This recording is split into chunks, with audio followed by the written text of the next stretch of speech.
कहानी शुरू करने से पहले आप लोगों से एक अनुरोध करना चाहती हूँ। हमारे चैनल को सब्सक्राइब जरूर करें और साथ में बेल आइकन भी जरूर दबाएं ताकि आने वाली कोई भी कहानी आपसे छूट न जाए और सबसे पहले आप तक पहुँचे। मेरा नाम माही है। मेरी उम्र 26 साल की है और मेरी शादी को 2 साल हो गए हैं। जब मेरी शादी हुई थी तब मेरे पति मुझे खूब प्यार करते थे, मेरे साथ समय बिताते थे, लेकिन अब मेरे पति मुझे थोड़ा कम प्यार करने लगे हैं क्योंकि मैं अपने काम में बिजी रहने लगी हूँ और वह अपने कामों में। हालांकि मैं अपने पति को धोखा नहीं देना चाहती थी, पर पति का दूर रहने के कारण और मेरी ख्वाहिश पूरी न होने के कारण मैं बहुत उदास रहती थी।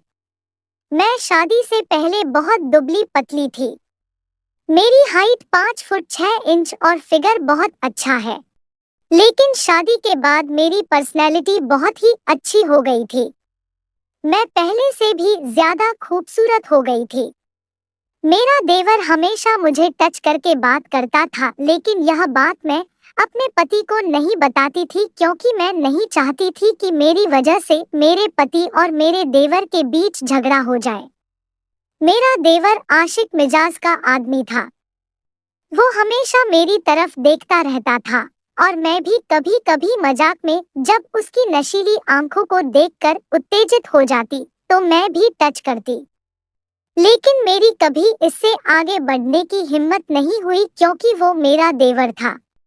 अगर मैं कुछ करूंगी तो बात कहीं बनने की जगह बिगड़ ना जाए, लेकिन मेरा देवर पता नहीं क्यों मुझसे बात करने के हर बहाने ढूंढता रहता।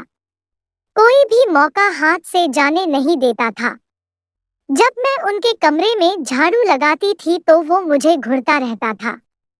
वो शुरू से ही मुझे अपना बनाना चाहता था क्योंकि मेरे पति जब भी काम पर जाते थे तो बस तुरंत मेरे रूम में आ जाता था और मैं चाह कर भी उसे अपने रूम से जाने के लिए नहीं कह सकती थी। देवर की घर में थोड़ी ज्यादा चलती थी और वह देखने में भी बहुत हैंडसम और खूबसूरत था। अपनी कहानी बताने से पहले आपको अपने बारे में बता दूं। मैं एक गृहिणी हूँ। मैं बहुत ही सुंदर और खूबसूरत हूँ और मैं घर का काम करती हूँ। मुझे बाहर के काम से कोई मतलब नहीं रहता है। मतलब बाजार से सामान लाना, ये सब मेरा देवर ही बाहर का सारा काम करता है। मेरा देवर जब भी रसोई में आता है तो वह मुझे छूने की कोशिश करता है और बहुत हंसी मजाक करता है।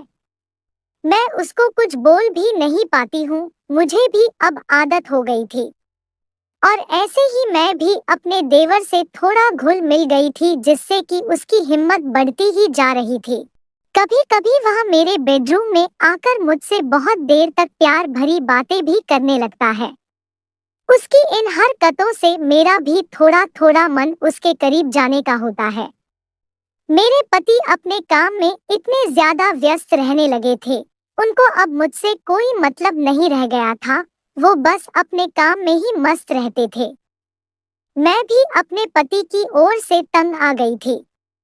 क्या करूं, वह मुझे बहुत ही कम प्यार करने लगे थे। समझो महीने में एक बार ही नसीब हो पाता था, इसलिए मैं बड़े संकट में थी। आखिर करूं तो क्या करूं?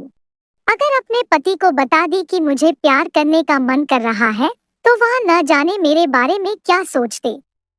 मैं फिर भी अपने पति को कभी कभी रात में प्यार करने के लिए मना लेती थी। एक बार मेरे पति को ऑफिस के काम से बाहर जाना था और वो 4 दिन के लिए बाहर चले गए। मैंने उनके जाने के लिए सब कुछ तैयार कर दिया और सामान की पैकिंग में भी उनकी सहायता कर दी। मेरा देवर ने मेरे पति को बस स्टैंड तक छोड़कर आया और पति बस में चले गए। उनके जाने से मुझे थोड़ा अकेलापन महसूस होने लगा। मुझे 4 दिन अब अकेले ही रहना था। मेरा देवर कभी कभी दोपहर में मुझसे आकर बात करता था। उनको मेरी सास ससुर के सामने बात करने में भी कोई दिक्कत नहीं होती थी। मेरे ससुर को सिर्फ खाने से मतलब था। पति के जाने के बाद मैं अपने रूम में अकेली सो रही थी। तभी मेरा देवर आया और बोला कि भाभी अकेले बोर हो रही हो तो चलो मैं आपको बाहर कहीं घुमाने ले चलता हूँ। पहले तो मैंने अपने देवर को मना कर दिया, लेकिन बाद में मैं अपने देवर के मनाने पर मान गई। मैं भी अकेले रूम में पड़ी पड़ी क्या करती, इसलिए मैं अपने देवर के साथ बाहर घूमने चली गई। हम दोनों को घूमते घूमते रात हो गई थी, इसलिए हम दोनों बाहर खाना खाने के लिए होटल में रुके और अपने सास ससुर के लिए भी खाना पैक करवा लिया। मेरा देवर जब बाइक से घुमा रहा था तो जब वह ब्रेक मारता तो मेरा मन भी उतावला हो जाता था। मेरा देवर भी मजा ले रहा था और बाद में तो मुझे भी मजा आने लगा।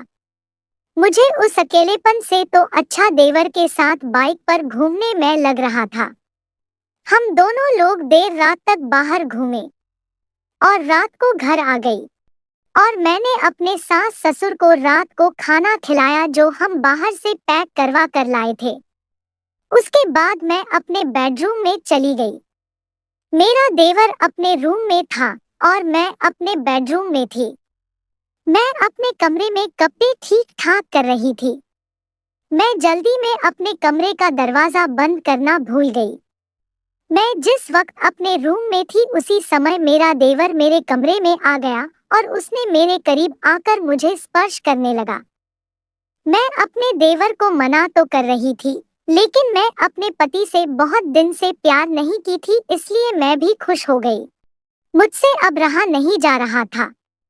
हम दोनों एक दूसरे में खोने से लगे। हमें यह भी नहीं पता चला कि मेरे बेडरूम की खिड़की और दरवाजे दोनों खुला रह गए। अब हम दोनों के मन में एक दूसरे से प्यार पाने की लालसा बहुत ज्यादा होने लगी, तो मैंने देवर से बोला, आज से 4 दिन तक आप मेरे पति हो। इस आत्मविश्वास से भरी आवाज सुनकर देवर खुश हो गया। इसके बाद हम दोनों एक हो गए। ये कहानी काल्पनिक है, इसका वास्तविक जीवन से कोई भी संबंध नहीं है। अगर यह कहानी किसी के साथ मेल खाती है तो मात्र एक संयोग कहा जाएगा। ये कहानी आपको कैसी लगी कमेंट्स में जरूर बताएं। चैनल पे नए हैं तो चैनल को सब्सक्राइब जरूर करें ताकि आने वाले वीडियोस आपको सबसे पहले देखने को मिल सके। धन्यवाद।